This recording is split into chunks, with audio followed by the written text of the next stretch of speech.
வணக்கம் ஃப்ரெண்ட்ஸ், ஐயனார் துணை சீரியலோட ப்ரோமோ வந்திருக்கு. நாம யாருமே எதிர்பார்க்காத ஒரு ட்விஸ்ட் வந்தாச்சு. நிலாவோட ரூம்குள்ள பாம்பு வந்திருக்க. அவங்க ரொம்ப பயந்து போயிடுறாங்க. ஜன்னல் கம்பியெல்லாம் உடைஞ்சிருக்கு, கதவு சாத்த முடியல. அங்கங்க தொட்டாவே காரையெல்லாம் பேந்து விழுதுன்னு ஏதாவது சின்ன சின்ன ஆல்ட்ரேஷன் பண்ணலான்னு ரெடி ஆகுறாங்க. சேரன், சோழன், பாண்டி 3 பேரும் போலீஸை வர சொல்லி அவங்க வேலையை ஆரம்பிச்சிட்டு இருக்க. கஸ்தூரி காண்டாமிருகமும் நீரியான அவங்க அண்ணனும் வீட்டுக்கு வந்துடுறாங்க. உடனே போய் போலீஸை கூட்டிட்டு வர இன்னும் டிரான்ஸ்பர் ஆகாத அதே ஸ்டேஷன்ல குப்பை கொட்டுற இன்ஸ்பெக்டரும் கூட 4 கான்ஸ்டபிளும் அங்க வர்றாங்க.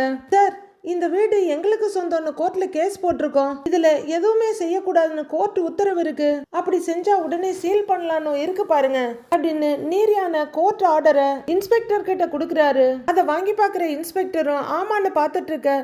சார், இந்த வீடு ஒன்று இவங்களது கிடையாது, இவங்களுக்கும் இந்த வீட்டுக்கும் எந்த சம்பந்தமும் இல்லைங்கிறாரு நடேசன். அதெல்லாம் கோர்ட்ல போய் பார்த்துக்கங்க, இப்போ எல்லாரும் வீட்டை விட்டு வெளியே வாங்க அப்படின்னு இன்ஸ்பெக்டர் மிரட்ட வேற வழி இல்லாம எல்லாரும் பைய தூக்கிட்டு வெளியில வர்றாங்க.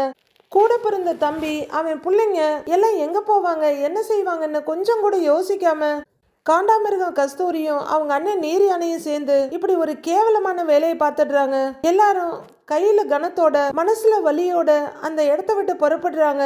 இனி ஐயனார் குடும்பம் எங்க போக போறாங்க, என்ன பண்ண போறாங்க, பாவம் நிலா வேற என்ன செய்ய போறாங்கன்னு தெரியல.